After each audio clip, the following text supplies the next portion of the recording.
Hi everyone, and welcome back to Honeybee Farmstead. I'm Mel. Alejandro. That's what I call him. I affectionately call him Alejandro. If I say Alexander and then use his full name, obviously we all know that means he's in trouble, right? Yeah. Anyway, so I was inspired by Corey and Amanda's, it's like their weekly recap, I think it was episode 6, where they talked about where they came from in construction and what made them want to live this lifestyle. And they kind of said, that they'd love to hear others say, what brought them into this lifestyle and why they decided to make this change as well. So this is ours. So I thought I would start by sort of explaining the actual move to coming here. So my background, my grandparents were merino sheep farmers, broadacre, cropping, and so my mum grew up farming and all that sort of stuff as well. She met my dad, who lived on the neighbouring farm. It's typical of those sorts of farm stories, isn't it, back in the day? So both of my parents grew up on broadacre farming, doing various different types of farming. They've had pigs and cattle and you name it. And I can remember doing it from as young as I possibly can remember, growing up in shearing sheds with all the shearers and their bad mouths and bad manners, but yeah, just good people. So then, to give us a better education, my mum and dad moved us when we were little. I probably did year 1 in Ravensthorpe, and then we all moved to Perth, and I went to school in good old Gozzy, and had a very typical city upbringing, other than school holidays when I'd go down to my grandparents' farm and do different things. And then my parents made the decision that they wanted to go back to that, and they thought it was a more wholesome life living in the country. It was a bit safer, cities can be a little bit sort of dangerous. So we moved out to Clackline, and they had just a hobby farm where we did a little bit of cropping and sheep mainly, but since we've left home, they've gotten into Belter Galloway cattle. My mum's really into that. So yeah, we had a milk cow when I was growing up, and we've done all the things, hay carting and all that sort of stuff. So what about you? Oh, my upbringing, I'll probably leave half of it out. But there was a little time of period there where we were at Coolup on a dairy farm. Mm-hmm. So yeah. Why were you doing that? Why was I doing that? How did you end up there? Just through my mother and her partner's journey, I guess. So they were farm handing or Yeah, managing the farm? Yeah. Okay. And so you had experience with horses too, because your mum was into horses, right? Yeah. It wasn't a good experience. Dad's into horses. Everyone's into horses. His dad's a racehorse trainer in Geraldton, and we still see him a lot. And when we can, Alex pops a heap of hay fever tablets. Hay fever tablets, yeah. At about Dongra, so that by the time we get there, they've well and truly kicked in. He's highly allergic to horses, and But if we want to go into that, since I've moved out here, I'm actually You're getting immune to it. Yeah, like it's immune, but it's a different change, eh? Yeah. So Alex has had experience, because he's obviously not feeling super talkative. Cheers, drink up. You might feel a bit more talkative in a minute. No, not talkative. I guess my upbringing was not really something that's worth talking about, but the certain stages through that, we did sheep farming at many peaks, Coolup, a lot of dairy farming with cattle. Yeah. You've told me some funny stories about getting in a cattle truck with some crazy bulls. Yeah, still remember. So I've been stomped pretty good. Where was that? I think it was West Pinjarra. Yep. Yeah. It's pretty typical of our lives. Yeah. So West Pinjarra, we were getting a couple of steers in, and I remember me stepfather Jason, he said, don't, just stay in the truck. And when you're being a boy, when you're a kid and you're a boy, you just sort of, what's all the fuss is about? But I want to do what I'm not supposed to do. Jumped through the railing and it come and got me good. Oh. Stood over me and pulled me and yeah. Scary stuff. Yeah. But, so we Oh, both yeah. have heaps of experience farming. That was our background. But do you have heaps of experience or do you? Oh look, you're always learning. I think Constantly learn, eh? this is the kind of life where I always say in my videos, cows like to throw me a curveball all the time. I think like- everything does. Yeah, and that's the thing, like, that's life, right? So I think what I did learn, so a couple of huge lessons I learned, which I've lived by, is my poppy used to say, don't bother doing a job unless you're going to do it once and do it well. So he didn't like to revisit jobs and like half-ass things. So that was one thing he always said, and that's me. I totally live by that, right? I'll tie it up with wire, keep it going. Yeah, and I'm massive on the hay twine. I love using that for things. Yeah. But yeah, we do temporary things. But when we say for When we example, sit out on the project, Yeah. we go and do it properly. so currently we have got our little goats in a training pen with electric wire on the inside, and to train them to electric fencing, because I want to do then Anglo-Nubian does. They're registered, purebred, beautiful Anglo-Nubian does. And I've got a Nigerian dwarf buck, and I plan to do dwarf buck over a Anglo-Nubian doe. They're both milking breeds, and they should produce some beautiful little babies.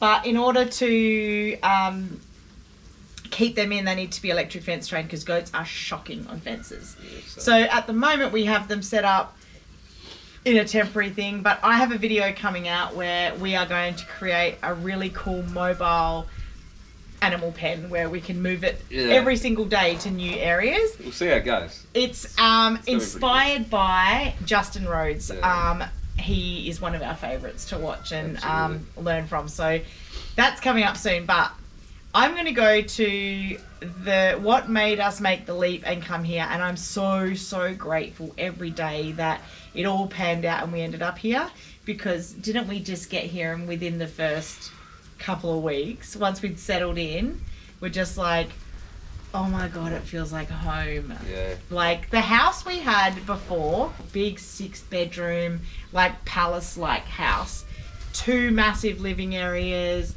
study, like it was really fancy. It was a big Rosquire home, big palatial thing, right? This is nothing like that. It's like small and pokey, and most of our stuff doesn't fit. It's still up in the shed in boxes. But we so don't care. Like, we do not care. And I think you thought that I was going to care about that, hey? The kitchen. The kitchen does bother me. Because I'm a homesteader, so I'm canning, and I can't even fit my milking That's just canister good. in the sink to wash so easy to clean. Like do a decent clean. It takes way less time. Yeah. It's like there's so much this house needs done to it, but we just don't care. Like, and I think, hi Nina, you've had a bath. Hello, my darling. Okay, I'll start by telling the story. So, after I had Grace, my health was not too great, and I started like a health journey with essential oils, with clean water, eating clean, growing gardens, no chemicals in the house, or no pesticides or herbicides on our yard. I started trying to find ways to eradicate all those issues naturally. So, you know, you've seen before I use cardboard boxes to put over weeds for weed suppression and all that sort of stuff. That was kind of the start of the journey, and we grew an amazing garden. Like, we were constantly walking through our gardens and picking our produce and eating it fresh, and kids were constantly helping themselves, and not a lot of it made it inside to the table, put it that way. But it grew so well, and the ground was full of earthworms. It was amazing. So the more we delved into that, the more we sort of fell in love with it. Yeah. But I think our first massive connection together as farmers was when I got bees. Yeah. And Alex was like, what the hell are you doing? Why? He wasn't a fan. He wasn't a fan. He was like, why would you get bees? That's mental. Like, I don't want to get stung by bees every 5 minutes, right? But then he became super fascinated by them. Yeah. And threw on a bee suit, and we did a bee rescue together. We did. And we did a cutout of a wine barrel. Yeah. And we met this lady in the city. She had this wine barrel she was going to turn into an outdoor bar, and the bees moved in before she got a chance to. In there, right? She got stung on the face, and when we met her, I swear to God, her face was like blown up. She was really... Just saw the bees. She was highly allergic. But we had so much fun connecting and bonding over, like, just sorting out how to get these bees home, and far out, it was hilarious. We got them on, taped in. The kids were hungry, so we had to stop at Hungry Jack's, and we had to, like, make sure the bees weren't shaking out of this barrel. Like, it was a bit of an ordeal. Hey, close your window. Yeah, close your window in case the bees. Yeah. And actually we had to, because, you know, at night, not all the bees went in. So we ended up getting those home. We let them sit for a bit to get oriented to the property, and then we bought a flow hive. So that was kind of my quick way of, like, not having to get all the things like the spinner and all that sort of stuff. And then we did a cutout. And do you know what? I have footage of that somewhere. I'm either going to insert it here or I'm going to make a video completely of it. It was the coolest cutout. It was like the bees made the wickedest patterns inside this barrel. Yeah. And the barrel I've kept as well. Oh, yeah, that's right. Because those barrels are used for our fruit trees. So we have got turmeric growing in one, and the other one's got an orange tree in it at the moment. But yeah. So that's kind of where then we started producing our own honey, and we were harvesting that, and it just became a bit of an addiction, right? We went to rescue bees from somewhere else one night, and again, it's a little, like, you do it at night time, it can be a little bit hairy, right? We had so much fun doing it, and Alex works away on the mine, so we don't get a lot of time to just connect the two of us. So that was how we did it. Bees, and then I already had chickens, because garden and chickens go hand in hand, right? We had pigs. Our property, and even the property before this, everything has to sort of live in symbiosis and harmony. Anything that's sort of throwing the harmony out, we take care of, whether it be rehome or on sell, or, you know, just or eat, right? So we were already processing our own animals in our little 2-acre property. We have the seriously best neighbours. It was one of those old school 80s neighbourhoods where everyone got along, and we all used to have bonfires together and always shared a meal together, and the kids all played. It was so great. But yeah, all on little 1.5, 2-acre blocks, right? And all of our neighbours grew their own food, and we would always trade food and stuff like that, or we'd trade cuttings and seeds and seedlings and you name it, right? Then it just kind of grew from there. We raised some sheep to get them to eat down the grasses and keep it down naturally. Then I started getting goats and hand milking goats and drinking goat's milk, which he hates. He was like, it tastes like goat. Like, I can taste the goat in my mouth. Like, he really did not like it. Not a fan. No. So, then we got the cows. But then we did goat cheese. And again, you weren't a fan. No, Everyone raves about goat cheese, but he hates it. He's like, nah, I can taste it. It's goaty. It's goaty, the only thing you should do with goats, in Alex's opinion, is eat them. Ooh, sausages. Snags. So, but I don't. I really love goats. In the right situation. Yeah. Like, seriously, if they get out and eat all your stuff, if you can't be a gardener and have goats safely. And that's what, like, that was probably one of the issues, like, with the 2 acres. We'd go in and we'd do all this effort and all this work, and then something would get out. And it'd just be like, oh, God, like, and like when you're here, it's like it's all purpose. And we're working through it. So like that was one of the things Corey and Amanda sort of commented on. Can I list the animals I had then, and then what I've got now, and what the thought process was to getting that many animals that quickly, right? So I'm going to do that. We had chickens. We had turkeys, but we weren't processing any of them because I just love turkeys. I love to watch them and that. The plan was to process them, and it will be now, but we never did there. We were processing our own pigs, and every now and again we'd get sheep. In the early days we had a flock of sheep because our neighbour behind hadn't built yet. So we used his block. He was like, yeah, cool, leave the sheep on it. It kept down the weeds, no fire danger, etc., etc. But as they moved in, we had to sort of get out of sheep. We ate them all. And we gave the rams to a good friend of yours, and he then went on to using them to breed as well. And Yeah, so we kind of were always trying to do farming on small scale. Then I got hold of, I was scrolling through Facebook, and on Marketplace a lady was selling raw, fresh Jersey milk for Bath. She sold it for Bath milk, right? And I was like, I said to her, how old is it? And she's like, I milked it this morning. So I'm like, I'm not telling her that I'm not using it for bath milk. I'm just going to drink it. I took it home and 5 litres disappeared pretty well overnight. Yeah, we love our milk. Yeah. But I used to think I was lactose intolerant. I would have a coffee anywhere, coffee shop, whatever, and please put your leg down. Coffee shop, wherever, I would need to go to the toilet immediately, and I was like, oh, I'm lactose intolerant, I can't have milk. And then when we drank this milk, it didn't happen. I was like, oh, okay. So I could smash it, glasses of it, no drama, not have a cooked tummy or anything. I was like, okay. And then flash forward, we got Mutilda first.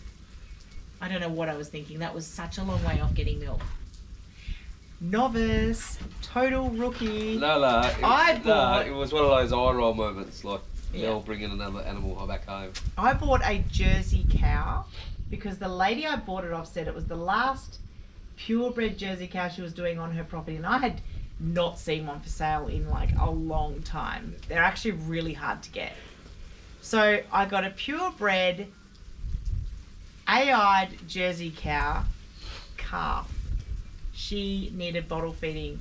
I picked her up. I'm not going to name where, but it was somewhere here in WA. I drove down, I picked her up, and it was like they had just removed her from her mum that day. Yeah. She was terrified. She did not like people. She'd never had a bottle. It was horrible. The worst experience ever. She was distressed. I was distressed. I'm like, this baby's not eating. I was so stressed out about it, and she was like hating on us. Eventually we got her to feed.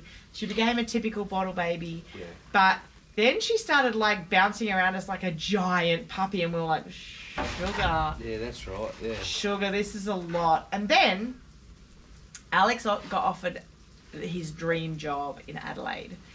So he flew over, accepted the job, and with that was relocation to Adelaide. So we were like, okay, well, let's get some property in Adelaide. Lucky we did it. It's a circle. It's a fucking circle. So that's an inside joke. I'll explain later. So we started just selling everything and selling up. We did, eh? We sold. We sold most of our furniture. We had this beautiful big boardroom table. I'm a Gumtree guru. I love to get free stuff off Gumtree. I'll bring it back. I'll repurpose it, or like some of it's been amazing. Like we had. Oh yeah. We had like a lawyer's office boardroom table, and it was massive. The big lazy Susan. And when we put it back together, we didn't screw it back into the base plate, so we literally could turn the whole top of the table. Yeah. It was like a bit of a party trick at our house. But we sold everything. I'd love to still have that. Yeah. But we sold everything. We wouldn't be able to fit it here anyway. But nah, it would be in storage. But yeah, we sold up and we were moving to Adelaide. Thank goodness we didn't do that, because things did not pan out with that job. Not because of Alex, but yeah, wasn't great. Not going to go into it. And he ended up working back here in WA. Yeah. COVID hit. Oh. And thank goodness he had already got a new job in WA, and he wasn't going to need to be flying. He wasn't going to be stuck anywhere. So there we go. I have never said that word on this channel, but I'm going to say it now because it's a big part of why we ended up here. COVID hit and the world went nuts. The governments went nuts, and everyone went a little bit cray-cray. Everyone went a little bit crazy. People started fighting over toilet rolls and didn't just realise that if you didn't have any toilet paper, you could just get in the shower and wash your butthole. Like, but because I'm country, I'm just like, okay, cool, we can find a solution. But people just went mental, and it was terrifying. In Australia, we got gum leaves. How did they do it back in the day? Come on, guys, think about it. So, but along with that came this massive amount of fear. Fear that we weren't going to eat, and there was going to be food shortages, and they are still talking about it, and the growth of human population, blah, blah, blah. I know all those things.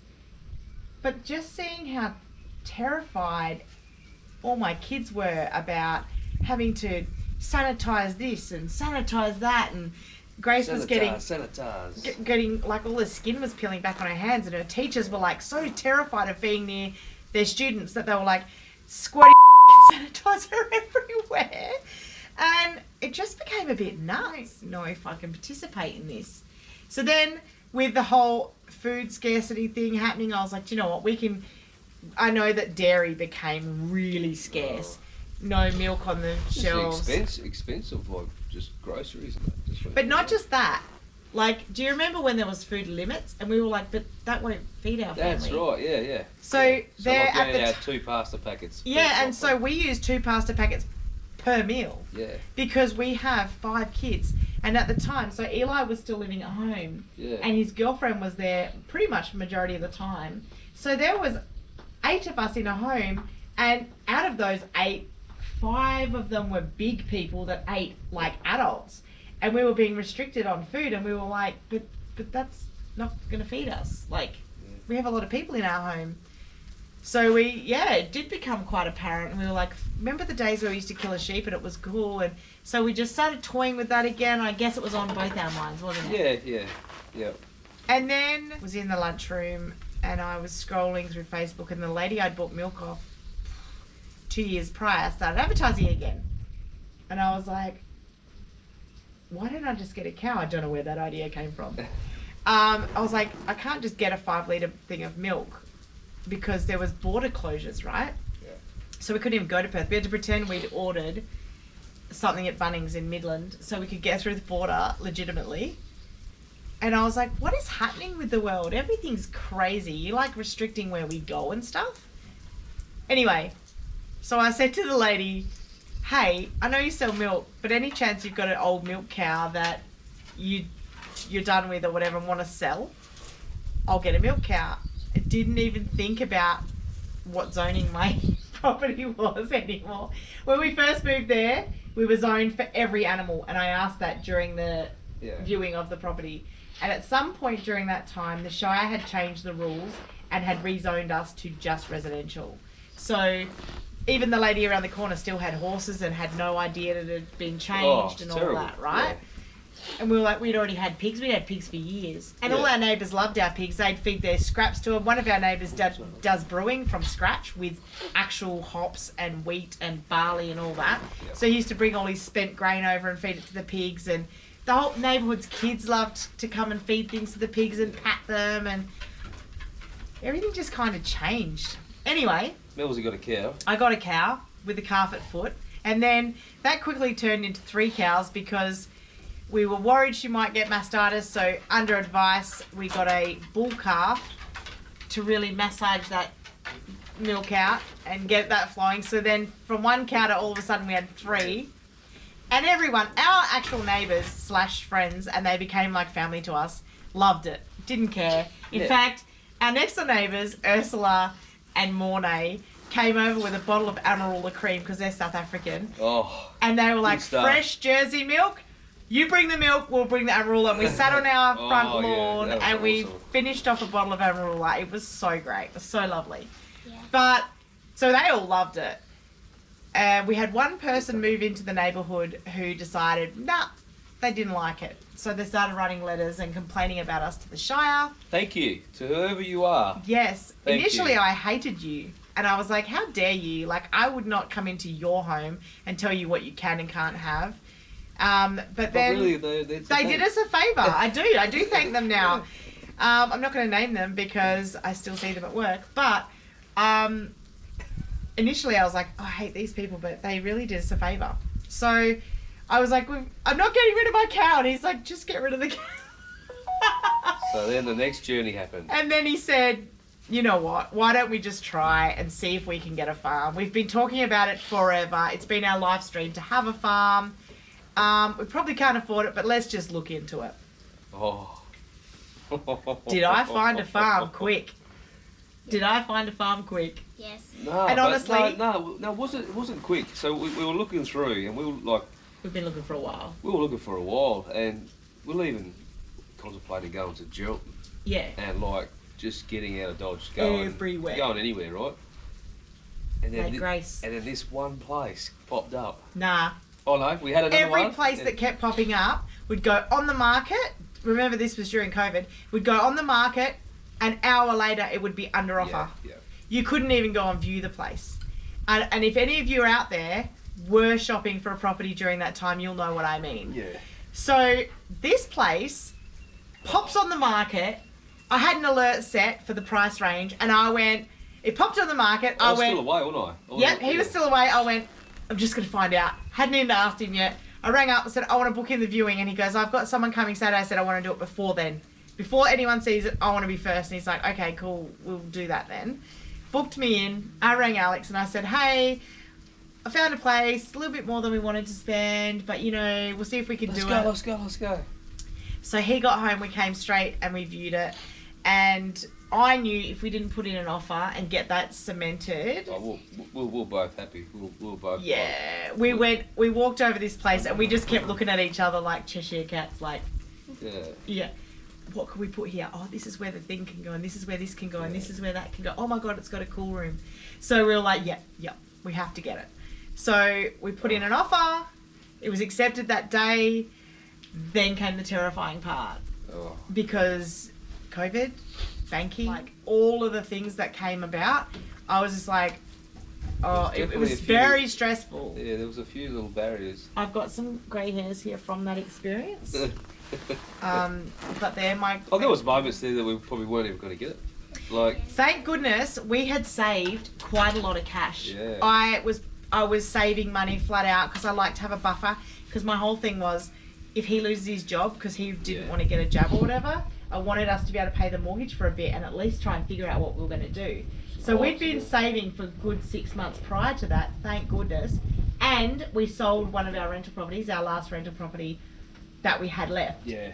So we just had enough. And I mean, scrape through. Just. Scrape through. And we're talking about like the last $100 we had, right? Yeah. It was down to nothing. We were waiting on his next pay so we could buy food. But who cares? We did not care. We were like, it's fine, we'll grow food. But if it just get changing, like they just kept moving the goalposts. Yeah. And it was all happening, and like I tell you what, it was stressful, eh? Like, yeah, and even our because we were like we weren't gonna find something like this again. No, we knew. That's how we felt. Like, yeah, we knew that because we both also super loved it. Like we drove up the driveway we're currently using, right, and we saw the old driveway that they used to use, and we both just went, no. As soon as we move here, we're reinstating that driveway. And we haven't. Who didn't want? Yes, we did. Oh, we did. The winter wrecked it. Yeah. We're gonna fix it. It's gonna go back to the tree-lined driveway. Yeah. But we both just went, oh, why would you use that? We're using the tree-lined driveway. Yeah. But our plan is, oh no, let me go to the animals. So, before we'd even settled, I bought Valentine. The lady gave us Harvey because she couldn't find a home for him. Nobody wants an entire bull. And no one wanted him. So we were like, oh, we'll have space. We'll use him. We'll get him to breed our other cows or whatever.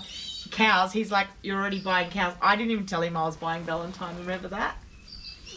Still had so many fences to do. Like, there was so much work to be He's so practical. And I'm a fairy. I'm like, because I can see the vision. Let's get the animals first and then do everything else. Like, oh, no. Yeah. It's like, guys, I do know, I'm not silly. I do know that's the wrong way to do it. Yeah. But I was still in that mindset of... We were excited, weren't we? We were excited. We were excited. Why can a farm and not have animals? No, we were also excited, but the price of meat kept going up, the price of... And you could not find a cow. Yeah. Remember there was that whole period where you couldn't buy a cow? Yeah. And then they were all like $3,500, $4,000. We were like, what the heck? Even sheep prices went through the roof. Everything went through the roof. Just through the roof, eh? So...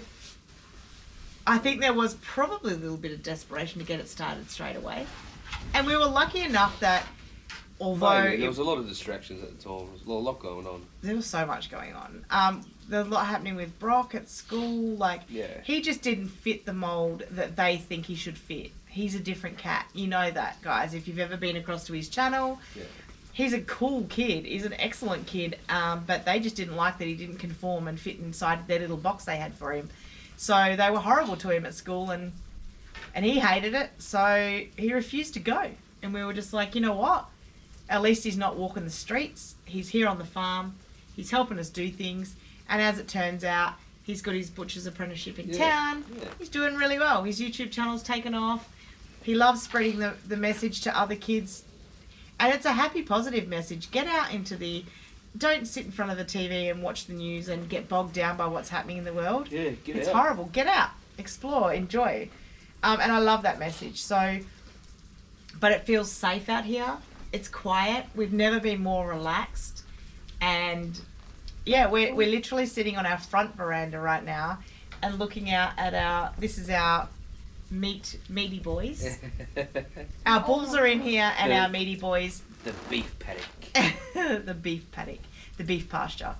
And there's 3 little bottle raised baby lambs in here that are half grown and on pasture now. So yeah, it's what we do. The sprinkler's going and we're just chilling. Walk around the paddock. We are butchering one on Saturday. I'll release a separate video to that. But it's time to fill the freezer with meat. It's time. Steak. We've done beef. Goat. We've done lamb. We've done pork. Now it's time for the big boys. It's time for beef. And soon enough, we're going to organise a chicken butchering day when it's not hot like this. Yeah. When it starts to sort of cool off a bit and we get some reprieve from the heat.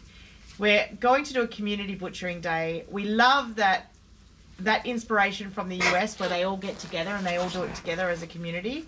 And they share a meal together and they enjoy each other's company, and that's why we're doing this, right? So we're going to have Rockpile, and we're probably going to have some other friends that are doing the homesteading thing and growing their own animals for butchering. And we're going to do a chicken, duck, turkey, goose if they want to butcher. I'm going to finish on the animals that I had. So I've already done that. You know we had pigs. You know we had chickens. You know we had turkeys. And you know I had just got a Jersey cow and her calf and her foster calf. Gracie had guinea pigs. And we had the milking girls that we don't have anymore. So we had April, Felix, Layla, Avon, and Princess.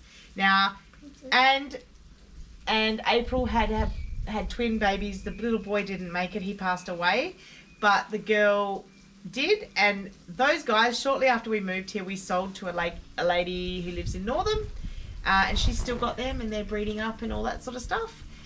But I think our description of why we moved here is the kind of explainer of why we have got the Noah's Ark farm of pretty much all the animals you can get. Yeah. So I do want to quickly, I'll list them for you guys, okay? So we have got Deirdre, our first milk cow, her calf Clementine, and her foster calf T-Bone. He's in the grow out meat paddock. He's going to be meat. We have got Bonnie and Woody. Her son is in the grow out paddock. Yeah. He's also going to be beef. He's going to be delicious. Bonnie and Deirdre are pregnant again, so coming soon to the stall. We're going to have them birthing in a stall right near the house so we can get that on video for you guys. Yeah, Bonnie seems like they're far away, eh? Yeah, we don't know. Yeah, okay. So we're possibly going to get Jeremy to put his hand up and have a feel. Okay. Because when we purchased her, she was obviously already pregnant. Or she wasn't and she's got pregnant to Harvey. We're not sure. But we're pretty sure she was pregnant before she came. Yeah, she was. Yeah. Then we have Bessie. So Bessie is just our little heifer that we got to foster onto Valley before Valley passed away. We have Harvey, so he's the Jersey Angus bull that we got when we got Valley.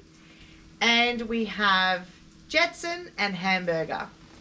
So Jetson's my new Jersey bull. He's a purebred Jersey bull and he's polled, so he won't grow horns. I want to try and see if those genetics will be able to be bred into my Jersey herd, so we don't have to be dealing with horns. And Hamburger's going to be meat down the track. And we've staggered the meat boys, so we've always got them growing out, and we'll probably do 1 or maybe 2 a year. Depends on what our family demand is. I'll be paying $41 a kilo. Yeah. Thank you, shops. No, thank you. But also, as I said in my last video, It's so important to me. I don't know if it is to you, but it's important to me that we know where our food comes from. I know that they've eaten good food. They've been looked after and treated with kindness and love. Their slaughter is quick and painless and immediate, and that every single part of that animal is being used. We are going to keep the skull and horns, and we're going to try and tan the pelts. We want to tan the pelts. If you guys know of anyone in WA that does tanning, please let us know. Comment below. We desperately want to save the skin and the hide. We are going to cut the cheeks out. We're going to take all the offal. We've got some friends that are doing an offal diet for their health. So none of this animal is going to go to waste. And it's part of our, if we're going to eat meat, we're going to do it holistically. We're going to make sure that that animal never knows a bad day. And we're going to make sure that we use the entire animal. We have the poochers here that will get the bones to keep them occupied and to keep them healthy. Everyone gets a bit. Everyone gets a bit. Then we have Felix, our Nigerian dwarf buck, and we have 3 does. We have Dottie, Maisie, and Molly, and they are Anglo-Nubian does. Then we have, how many sheep have we got left? God, I can't tell you the amount, but we've got Bucket. He's our breeding ram, and Bucket's son. Bucket's son is not related to any of our ewes that we have out there, so we're keeping them both as our breeding rams, so we can interchange them to switch up genetics. We have Crackles, Charlotte, and Poppy. They're our breeding trio of pigs that we're going to be using for pork. So obviously those 3 will stay, but their progeny will either be sold on to make funds for the farm. And they're so good now. They're super friendly. Oh, and that's the thing. So again, harmony on the farm. We have hand raised everything by design for a reason. We like that we can shake a bucket and every animal we have will come running to where we want them. I would rather... Handy when they get out. Yeah, it's handy when they get out, and they get out a bit, don't they? At the moment, we're looking at our only electrified fence. Sorry, no, we've got the pig fence and the cow fence because we can't have pigs getting out. But that's basically the sum of it.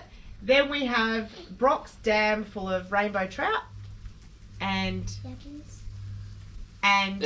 Brock's dam. Well, that's the dam he's always up at. He is. It's pretty much his dam. It's the Brocco dam. And Tree Dam is fully populated with yabbies. Yes. We have one more dam that we are wanting to populate with marron, but we need to look into keeping the water moving. Yeah. Because I have Brahma and Isa brown chickens. I have a pen full of gold, silver, and blue laced Wyandottes. That's my pretty pen, and at the moment they've got all the ducks in them, so I've got a huge mix of different ducks from all different breeders because we like to keep the genetics mixed so that there's no inbreeding. I have a mixed pen out the back of guinea fowl, turkeys, ducklings, and chickens. I just got into Rhode Island Reds, so I'm going to have Rhode Island Reds. I've got... Did you not notice the red ones running around now? No, he has no clue. No clue. Animals are not his forte. We have Buff Orpingtons, and all of those young ones that we had are laying now. Already. Yeah, we've got 6 eggs out of there the other day. Far out. Yeah. So the Buff Orpington pen, and we have black, blue, and splash Australorps, and again, all mixed genetics, and I bought some more Australorps in. A new guy on Facebook breeding them, he's got a ton of different chickens and he went in hard. Again, it was a COVID story. I met the guy, he drove the chickens and Pekin ducks up to me. Lovely guy, his name is Josh. Check him out on Facebook at Josh's Feathered Friends. He is amazing and does the best chickens and ducks. You'll love him. He's doing the homestead thing as well with his lovely wife and their little one. They're a young family. So yeah, what else have we got? We've got the goats. Well, I did the goats.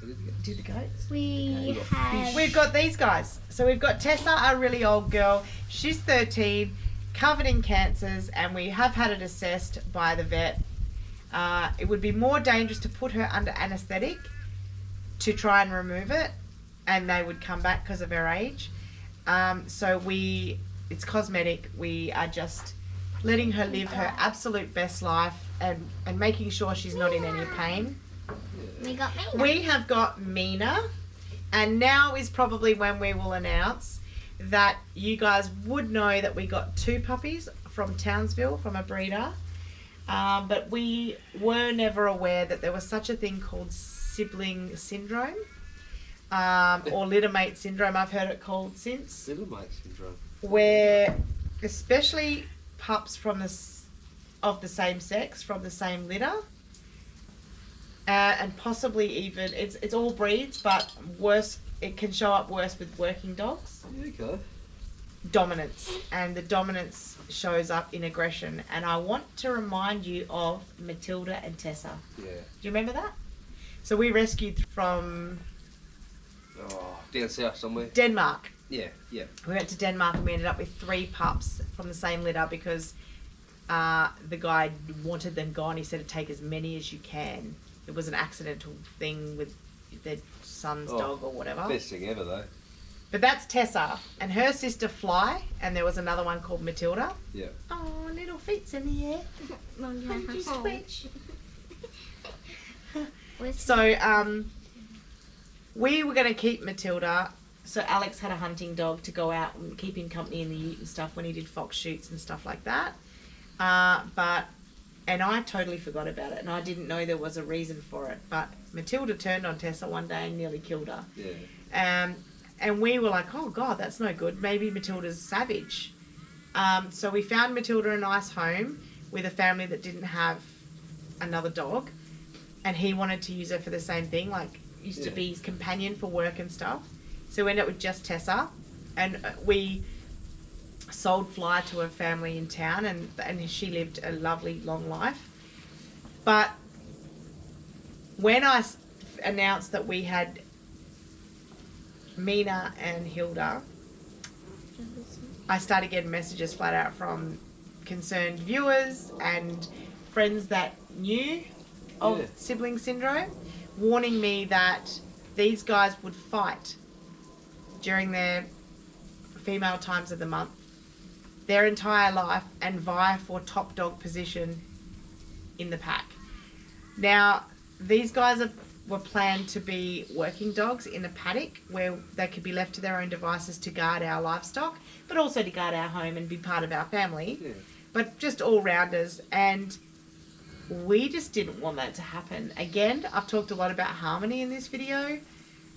So, and then I posted on Facebook that I was going to get Hilda a new home. And the reason we picked Mina over Hilda was that Mina has shown natural, immediate instinct with guarding. She's less barky when it comes to the animals. She's cool to just lick them and move on. But Mina adores Grace, and they had an instant connection, so I didn't want to break up that connection. Hilda immediately was connected to Brock and I, and we're older, so we can suffer the heartache a little bit when it comes to her getting a new home. But Grace has been through enough heartache this year, so we made sure we kept her little buddy Mina, and she's just bathed her little buddy because Mina's probably going to be a bit sad today.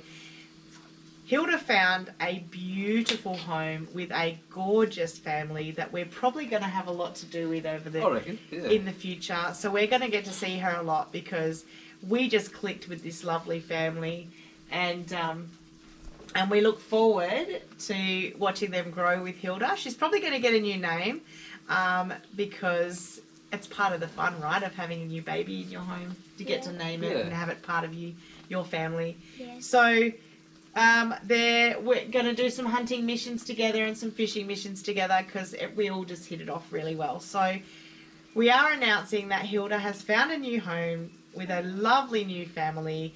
We're going to get to stay in touch with them, aren't we?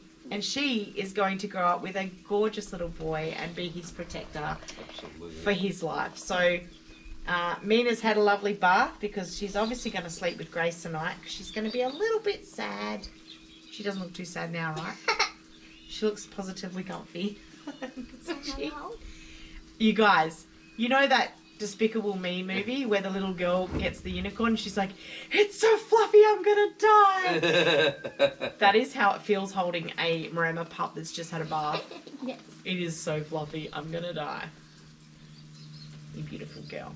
So that's our origin story. That's where we came from and how we ended up here. And I just want to say from the bottom of my heart, if you're watching today and you have subscribed to Honeybee Farmstead and you've been coming along and visiting our family when we release a video and even sharing and clicking the like button and commenting below, thank you so much.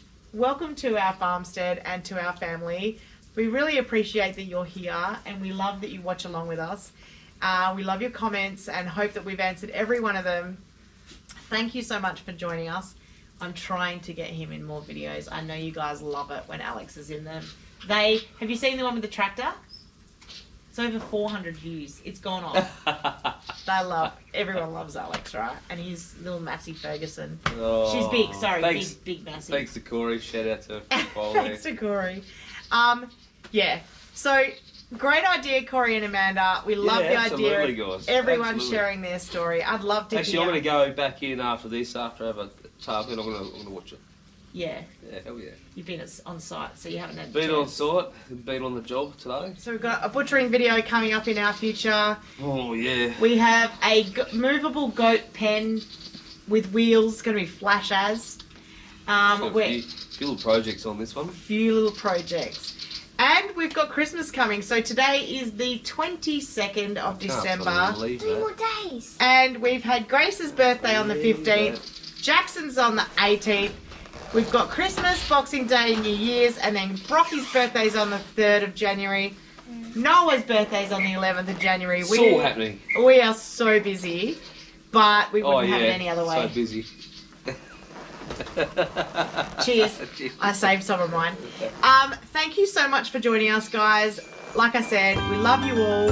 Please have a safe and happy Christmas, surrounded by loved ones, and just tap back into why we love spending time with our family. As crazy as it is, and as hectic as it is, and the wrapping all over the floors, and the hyped up kids from all the chocolate and lollies. Yeah, we're making it sound terrible. But that is what life's all about, guys.